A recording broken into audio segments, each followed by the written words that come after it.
Doctor হারুনের কাছে মিসির আলি আমাকে নিয়ে গেলেন। এমনিতেই তার চোখ দেখাবার কথা, সঙ্গে আমিও দেখাবো। চোখ দেখাতে গিয়ে ডাক্তার সাহেবের আচার আচরণ লক্ষ্য করব। তেমন সুযোগ হলে কিছু প্রশ্নও করব, তবে প্রশ্নের প্রয়োজন নেই।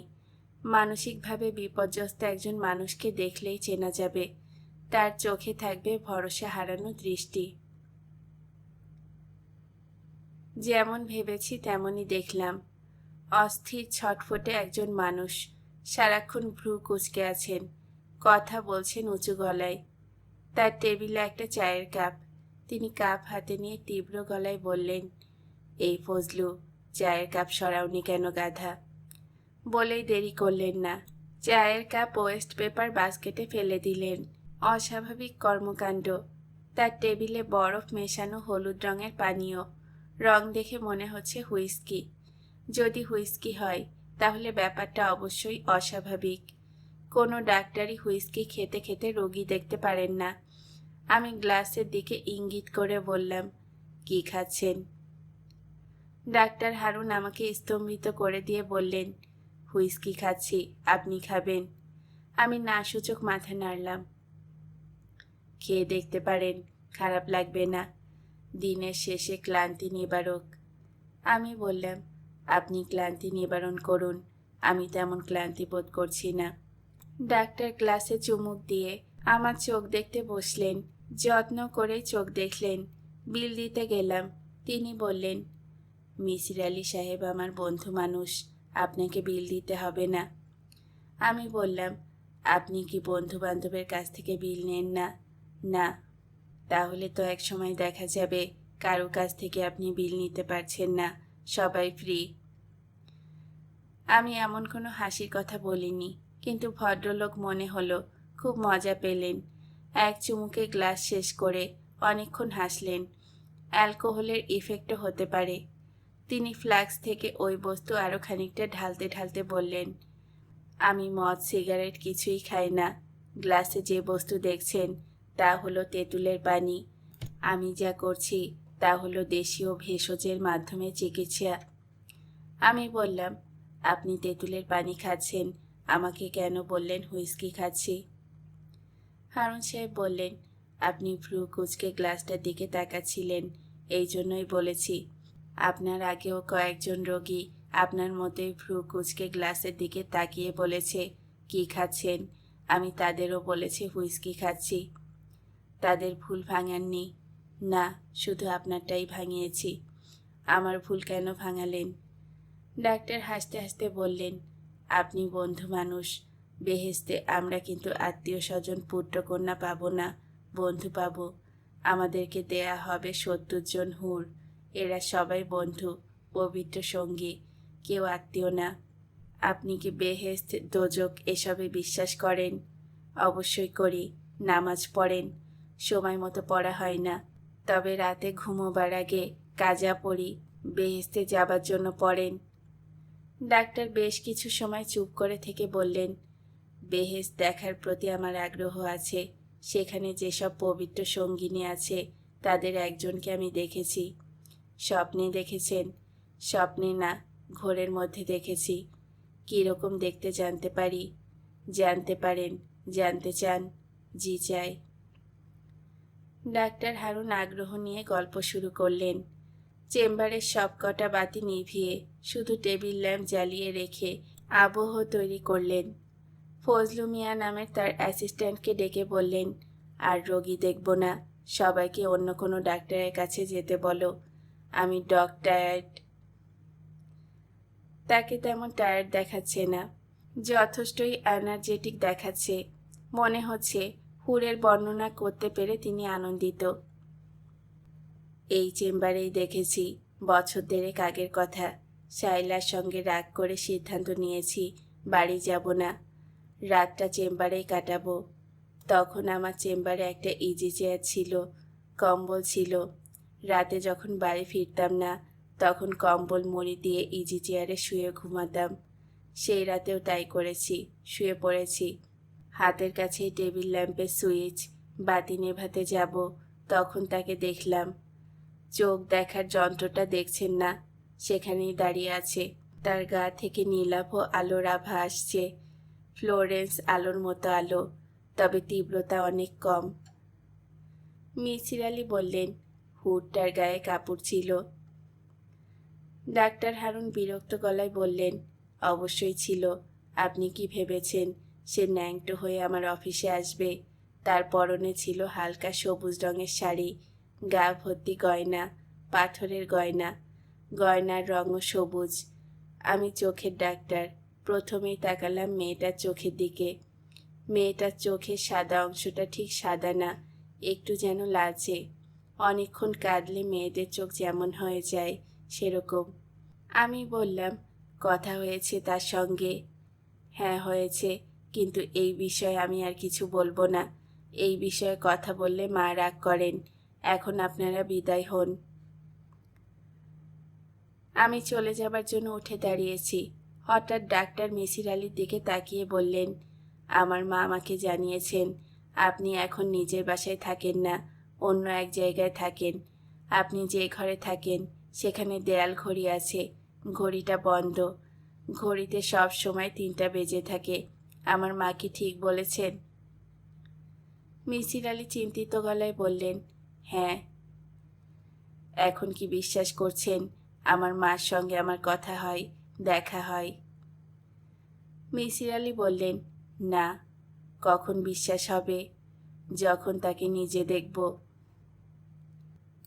ডাক্তারের ঠোঁটের কোণায় হালকা হাসির আভাস দেখা গেল, যেন তিনি মজার কোনো কথা বলবেন বলে ভেবেছেন, সিদ্ধান্ত নিতে পারছেন না। মিসির আলি বললেন, আজ উঠি। ডাক্তার বললেন, আরও কিছুক্ষণ বসুন, গাড়ি দিয়ে নামিয়ে দেব। একটা প্রশ্নের জবাব দিন, আপনি কি ইলেকট্রন, প্রোটন, নিউট্রন বিশ্বাস করেন? মিসির আলি বললেন, করি। ডাক্তার বললেন, এদের তো আপনি চোখে দেখেননি, তাহলে কেন বিশ্বাস করেন? মিসির আলি বললেন, আমি চোখে না দেখলেও নানান যন্ত্রপাতি এদের অস্তিত্ব বের করেছে। একটি যন্ত্রের নাম সাইক্লোট্রন। পৃথিবীর কোনো যন্ত্রপাতি মৃত মানুষের অস্তিত্ব বের করতে পারে না। ডাক্তার বললেন, সেরকম যন্ত্রপাতি তৈরি হয়নি বলেই পারে না।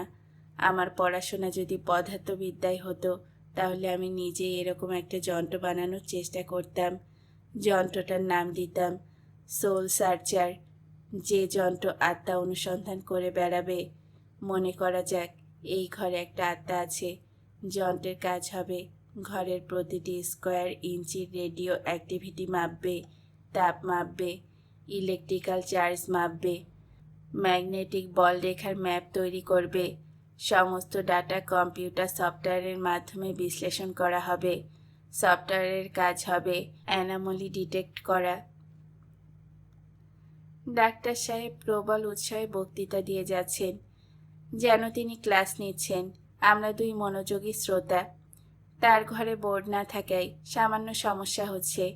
যন্ত্রের খুঁটিনাটি বোর্ডে এঁকে দেখাতে পারছেন না, কাগজ কলমে এঁকে দেখাতে হচ্ছে।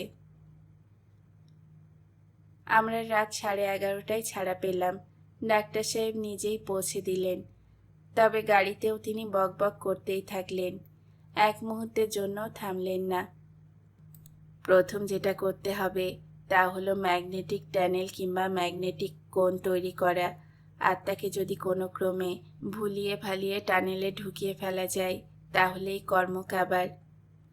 আমি বোকা বোকা মুখ করে বললাম, কর্মকাবার মানে কি? আত্মা মারা যাবে। মানুষ মরে আত্মা হয়, আত্মা মরে কি হবে? ভেবেছিলাম আমার রসিকতায় তিনি রাগ করবেন। ভাগ্য ভালো, রাগ করলেন না। তিনি বোঝাতে চেষ্টা করলেন আত্মা কি। আত্মা হলো পিওর ফর্ম অফ এনার্জি। আমরা যেসব এনার্জির সঙ্গে পরিচিত তার বাইরের এনার্জি। আমাদের এনার্জির ট্রান্সফরমেশন হয়, এক ফর্ম থেকে অন্য ফর্মে যেতে পারে। আত্মা নামক এনার্জির কোনো ট্রান্সফরমেশন নেই। বুঝতে পারছেন তো? আমি কিছুই বুঝতে পারছি না। তারপরও প্রবল বেগে হ্যাঁ সূচক মাথা নাড়লাম। রাতে মিসির আলি সাহেবকে নিয়ে খেতে বসেছি। সামান্য আয়োজন। দুপুরের ডাল গরম করা হয়েছে, ডিম ভাজা হয়েছে, প্রচণ্ড গরমে ডাল টক হয়ে গেছে। মিসির আলি সাহেব ব্যাপারটা ধরতে পারছেন না, টক ডাল খেয়ে যাচ্ছেন। তাকে দেখে মনে হচ্ছে তিনি আছেন গভীর চিন্তায়। আমি বললাম, মিসির আলি সাহেব, আপনি কি আত্মা বিশ্বাস করেন? তিনি আমাকে চমকে দিয়ে বললেন, হ্যাঁ। খুব ভেবেচিন্তে যে তিনি হ্যাঁ বললেন তা কিন্তু মনে হলো না। বলতে হয় বলে বলা। আত্মা বিষয়ক দ্বিতীয় প্রশ্ন করতে যাচ্ছি, তার আগেই মিসির আলি বললেন, ডাক্তার সাহেব গাড়ি করে আপনার বাসায় আমাদের পৌঁছে দিয়েছেন। ব্যাপারটা আপনার কেমন লেগেছে? আমি বললাম, ভালো লেগেছে। ভদ্রলোক নিতান্তই ভালো মানুষ। ভালো মানুষটা পাগলাটে হয়, উনিও পাগলাটে। মিসির আলি বললেন, ওনার গাড়ির ড্রাইভার কিন্তু আপনার বাড়ির ঠিকানা জানতে চায়নি। সে ঠিকানা জানতো, আগে এসেছে, ঠিক বাড়ির সামনে এসে দাঁড়িয়েছে। আমি বললাম, তাই তো। মিসির আলি বললেন, ডাক্তার সাহেব আপনাকে চেনেন না, আজই প্রথম চিনলেন। উনি আপনার বাড়ি চেনেন, কারণ উনি আমাকে অনুসরণ করেছেন, আমার পেছনের লোক লাগিয়ে রেখেছেন।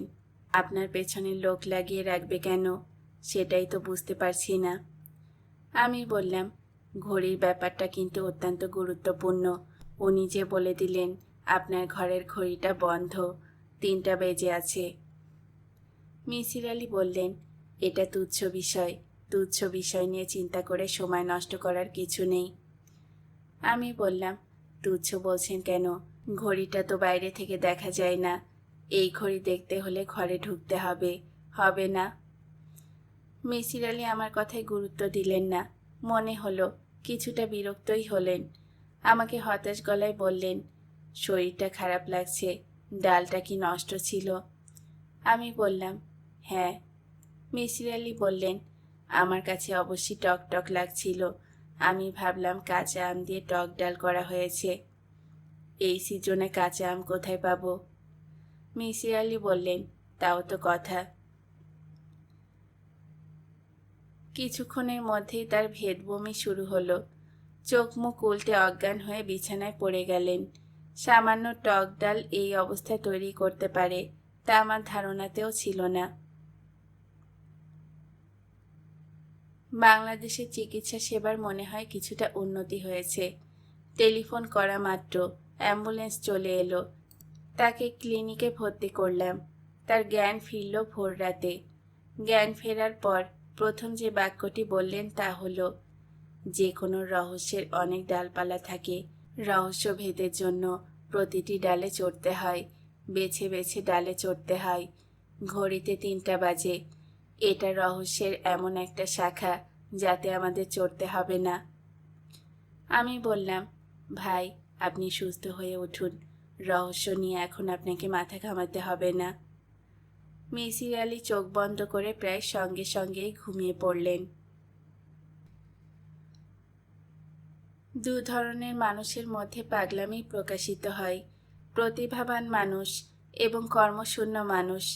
মিসির আলি প্রতিভাবান মানুষ, তার মধ্যে পাগলামি প্রকাশিত হওয়াটাই স্বাভাবিক, এবং হাসপাতালের বিছানায় তা পূর্ণ মাত্রায় প্রকাশিত হলো। তিনি এত বিষয় থাকতে ভূত নিয়ে প্রবন্ধ লেখা শুরু করলেন। অতি ব্যস্ত প্রবন্ধকার। যখনই তার কাছে যাই তাকে প্রবন্ধের কোনো বিষয় নিয়ে ব্যস্ত দেখি। হাসপাতালে তার কিছু ভক্ত জুটে গেল। এর মধ্যে একজন নার্স, নাম মিতি। তার প্রধান এবং একমাত্র দায়িত্ব হয়ে দাঁড়ালো মিসির আলিকে ভূতের গল্প শোনানো। জানা গেল তার গ্রামের বাড়ি নয়াবাড়ি, শ্রীপুর, ভূতের হোস্টেল। এমন কোনো ভূত নাই যে এই মেয়ের গ্রামের বাড়িতে থাকে না। কুয়া ভূত নামে এক ভূতের নাম তার কাছেই শুনলাম। এই ভূত থাকে কুয়ায়। হঠাৎ হঠাৎ কুয়া থেকে উঠে কুয়ার পাড়ে বসে চিরুনি দিয়ে চুল আঁচড়ায়। মানুষজনের শব্দ শুনলে ঝপাং করে কুয়ায় ঝাঁপ দিয়ে পড়ে। তেঁতুল ভূত বলে এক ধরনের ভূতের কথা শোনা গেল। তারা থাকে তেঁতুল গাছে। এপ্রিল মে মাসে যখন তেঁতুলের ফুল ফোটে তখন তারা তেঁতুল ফুল চুষে চুষে মধু খায়। যেসব গাছে তেঁতুল ভূত থাকে সেসব গাছে এই কারণেই তেঁতুল হয় না। মিতিদের গ্রামের বাড়িতে 3টি তেঁতুল গাছের কোনোটিতেই তেঁতুল হয় না। বিশাল গাছ, প্রচুর ফুল ফোটে, কিন্তু তেঁতুল হয় না। মিসির আলি এইসব উদ্ভট গল্প শুনছেন তা না, রীতিমতো নোট করছেন, নানা মন্তব্যে খাতা ভর্তি করছেন। কুয়াভূত বিষয়ে তার মন্তব্যের পাতাগুলো পড়লাম। কুয়াভূত পানিতে বাস করে এমন প্রজাতি, নারীধর্মী। কারণ কুয়াভূতকে সবসময় কুয়ার পাড়ে চুল আঁচড়াতে দেখা যায়। তবে এমনও হতে পারে পানিজীবী এই ভূত শ্রেণীর সবারই চুল লম্বা, সবাই চুল আঁচড়াতে পছন্দ করে। প্রকৃতি, ভীতু প্রকৃতির, মানুষের আগমনের ইশারা পেলেই এরা কুয়াতে ঝাঁপিয়ে পড়ে। কর্মকাণ্ড, এদের প্রধান কর্মকাণ্ড কুয়ার পানিতে ছোটাছুটি করা এবং পানি ছিটাছিটি খেলা করা। চরিত্র, উপকারী চরিত্রের ভূত। মিতির এক খালার ছোট ছেলে একবার পানিতে পড়ে গিয়েছিল। কুয়া ভূতটা বাচ্চাটিকে ঘাড়ে করে ঝুলিয়ে রেখেছিল। বালতি নামিয়ে দিলে কুয়া ভূতটা বাচ্চাটিকে বালতিতে তুলে দেয়। গন্ধ, কুয়া ভূতদের গায়ে পুরনো শ্যাওলার গন্ধ, কেউ কেউ বলে মাছের গন্ধ। খাদ্য, এদের খাদ্য সম্পর্কে কোনো ধারণা পাওয়া যাচ্ছে না, তবে ওদেরকে কুয়ার পাড়ে বসে পান সুপারির মতো কি যেন চিবাতে দেখা গেছে। পোশাক, এদের প্রিয় এবং একমাত্র পোশাক সাদা রঙের। সাদা রঙের কাপড় ছাড়া এদেরকে কেউ কখনো দেখেনি।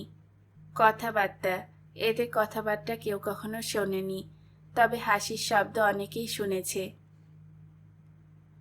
আমি কিছুতেই ভেবে পাই না মিসির আলির মতো অতি বুদ্ধিমান একজন মানুষ কুয়াভূত বিষয়ে এতগুলো কথা গুরুত্বের সঙ্গে কেন লিখলেন। আমি জিজ্ঞেস করলাম, ভাই, আপনি কি কুয়াভূতের ব্যাপারটা বিশ্বাস করেছেন? মিসির আলি বললেন, আমি বিশ্বাসও করছি না, আবার অবিশ্বাসও করছি না। মিতি মেয়েটা বানিয়ে বানিয়ে ভূত বিষয়ে এত কথা কেন বলবে? আমি বললাম, মানুষ বানিয়ে বানিয়ে মিথ্যা বলে না। মানুষ প্রয়োজনে মিথ্যা বলে, অপ্রয়োজনে মিথ্যা বলে, বানিয়ে বলে, অন্যকে বিপদে ফেলার জন্য বলে। মিসির আলি বললেন, আপনার কি ধারণা মিতি মেয়েটা আমাকে বিপদে ফেলার জন্য কুয়াভূত নামক মিথ্যা বলছে? আমি হাল ছেড়ে চুপ হয়ে গেলাম। মিসির আলিকে যে রোগের কারণে হাসপাতালে ভর্তি করা হয়েছে সেই রোগ তার সেরে গেছে, তবে দেখা গেছে তিনি নানান ধরনের রোগে ভুগছেন। শরীরের বেশিরভাগ যন্ত্রপাতি নাকি নষ্ট। দুটা কিডনির একটা যায় অবস্থায় আছে। লিভারে জমেছে ফ্যাট। তার চিকিৎসা ডাক্তাররা মহা উৎসাহে চালাচ্ছেন। মিতি নামের নার্স চালাচ্ছে ভূত চিকিৎসা। মিসির আলি একদিন আগ্রহ করে বললেন, মেয়েটার গ্রামের বাড়িতে একদিন বেড়াতে গেলে কেমন হয়? আমি বললাম, আপনি মিতির গ্রামের বাড়িতে যেতে চাচ্ছেন? হ্যাঁ, কুয়ার পাড়ে সারা রাত বসে থাকব, কুয়া ভূতের হাসি শুনব, তারা জলকেলি করবে সেই শব্দও শুনব। আপনি কি সত্যি সত্যি যেতে চাচ্ছেন? অবশ্যই।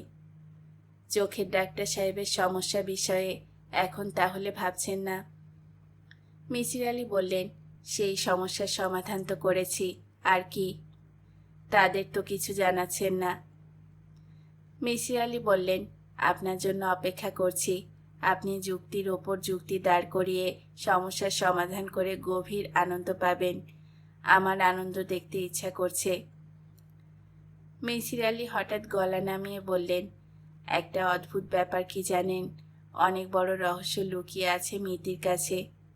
আমি বললাম, কি রহস্য? মিসির আলি তার বিখ্যাত রহস্যময় হাসি হেসে বললেন, আপনি চুপচাপ বসে না থেকে আমার চিঠি কন্যার সঙ্গে দেখা করে আসুন না। প্রাথমিক তদন্ত। আপনি আপনার মতো কথা বলবেন, প্রশ্ন করবেন, শুধু একটা প্রশ্ন আমি শিখিয়ে দেব। কোথায় দেখা করব?